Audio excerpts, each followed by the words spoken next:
Behavior. Edward Chase Tolman and Purposive Behavior. History of Psychology. Professor Michael Botwin, Department of Psychology, California State University, Fresno. Edward Chase Tolman is an interesting man. He is also a transitional figure, just as Thorndike was. Thorndike moves us from functionalism to behaviorism, with his ideas of expectancies, latent learning, and intervening variables. Tolman takes us from behaviorism to cognitive psychology. He believes that the internal state of the organism can be assessed in meaningful ways and provide a guide to understanding an organism's behavior. So, let's learn a little bit about Tolman. Edward Chase Tolman was a highly influential person in psychology. He was president of the American Psychological Association. When he was in graduate school, he was highly influenced by Robert Yerkes, eventually getting his doctorate from Harvard. His mother was a Quaker and instilled pacifist beliefs in Tolman. And at Berkeley, after the Second World War, where he was a professor, he refused to sign Berkeley's infamous loyalty pledge. He was suspended from Berkeley for quite a while and eventually reinstated. Tolman follows McDougall in terms of purposive behavior, and according to Tolman, all actions are goal-directed. He believed that purposive behavior could be defined in objective behavioral terms. He did not believe purposive behavior needed to be explained by such things as consciousness, and was trying to maintain kind of a mainstream behavioral presence in his early work. He believed that purposive behavior could be studied objectively without mentalism or introspection. He called purposive behavior molar behaviors, in other words, larger units of behavior, as opposed to reflexes, simple reflex responses like from Pavlov and Thorndike, which he called molecular behaviors. Tolman looked at what caused behavior, and that was his big quest. He found that there were 5 variables that he speculated were responsible for causing behavior from an organism. First of all was the environmental stimuli. Then there were physiological drives like hunger, thirst, and sex, an individual organism's constitution or heredity, previous training or learning, and the age of the organism. He believed that there were variables between observable independent variables and behavioral responses that were observable.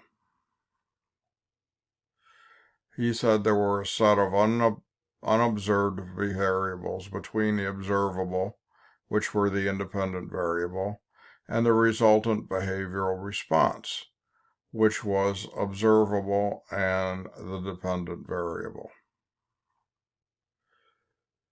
For Tolman, these intervening variables were the actual determinants of behavior more than the stimulus was. And Tolman believed these variables also were internal processes that provided connections between stimulus and response. For a behaviorist, a stimulus results in a response, or as we now call it, SR psychology. Tolman introduces as an intermediate between the stimulus and response the characteristics of the organism.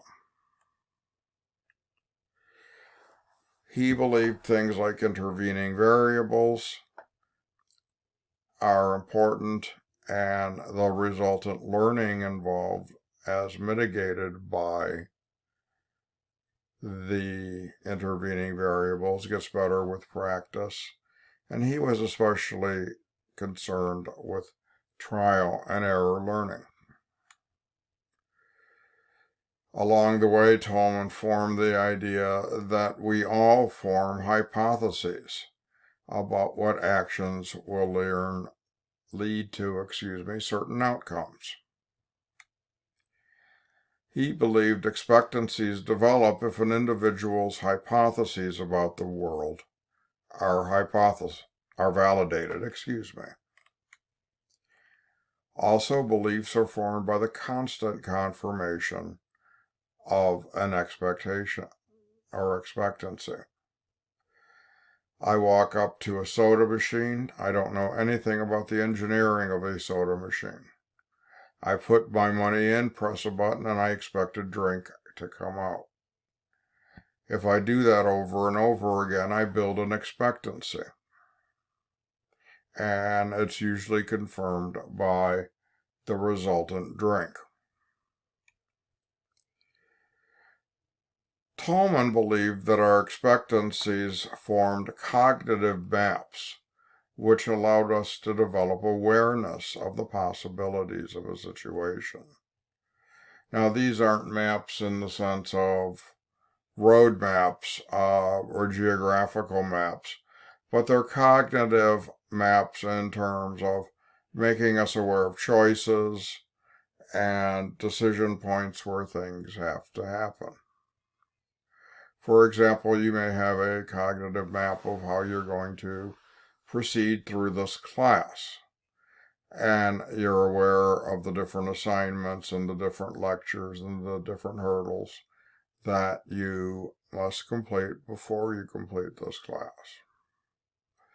Your cognitive map is probably built on previous classes that you've taken and are probably extremely applicable if you've taken a class with me before.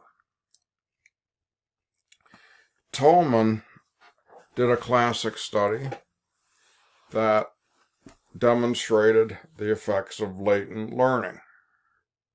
And Tolman hypothesized that subjects in all groups of his experiment would learn a maze as they wandered through it. However, the three groups were under different expectancies. One of the groups did not receive any reinforcement. One received constant reinforcement after every trial. And a third group, the experimental group, which was attempting to find latent learning, received reinforcement only after a certain day. So let's see what happened in this experiment under these conditions. Tolman speculated that some learning remains latent until it was required to be used. And we can look at this with maze running or running around through different buildings on campus. I would hazard a guess that few of you had been to the administration building. Well, there are several administration buildings, but I'm talking about the main one where we keep the president, which is now the 4th floor of the library.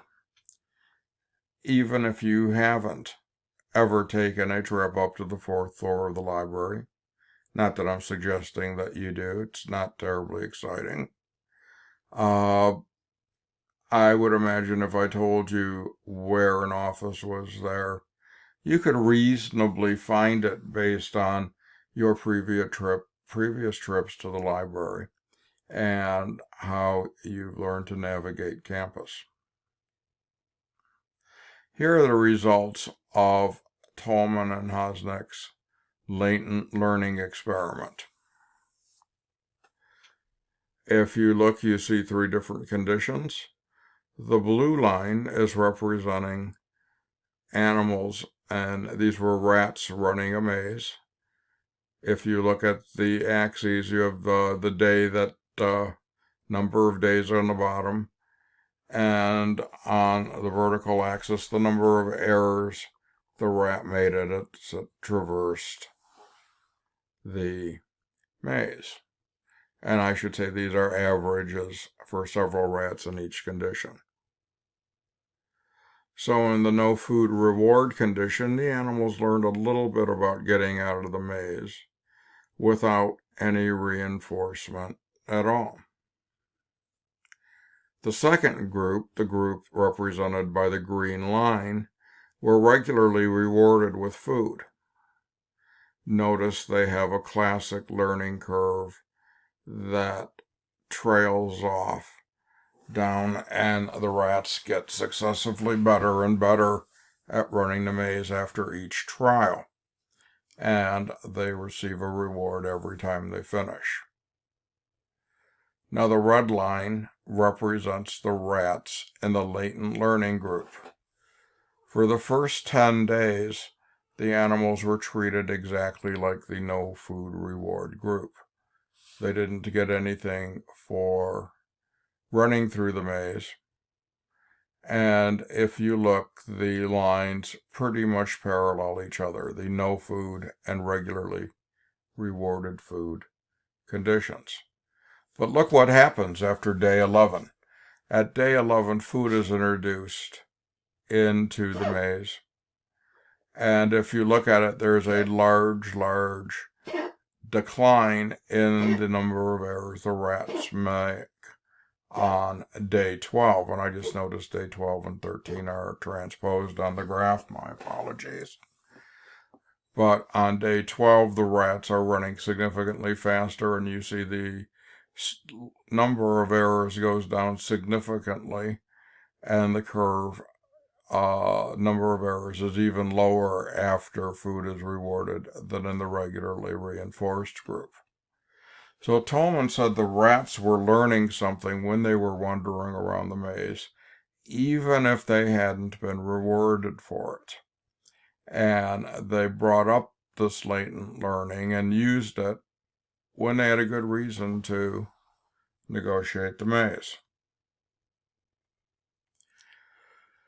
Tolman was one of those intermediate figures. He started off being a behaviorist and not trying to put conscious thought into his model of behavior. However, near the end of his career, he saw the intervening variables that mitigated behavior between the stimulus and response as one of the most important things the organism was doing, and that the organism was actually playing an active role in processing information.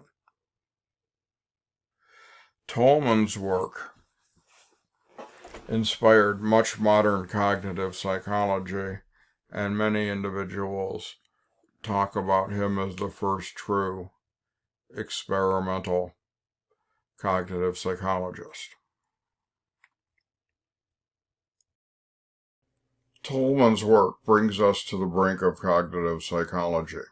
His notion of intervening variables was extremely important and guided the work of many future researchers. If you look at his notions of expectancies, latent learning, and the other contributions he's made, he helps explain why molar behaviors are purposive behaviors and why we engage in long goal-directed behavior, like pursuing a college degree. So I hope you learned a bit. I find Tolman a fascinating individual. See you next time on the History of Psychology.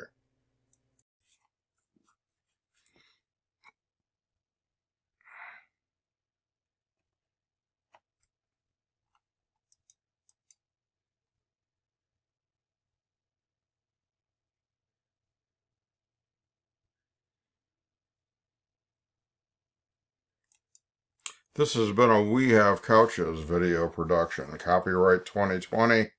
Professor Michael D. Botwin. All rights reserved. Think about it. Bye now.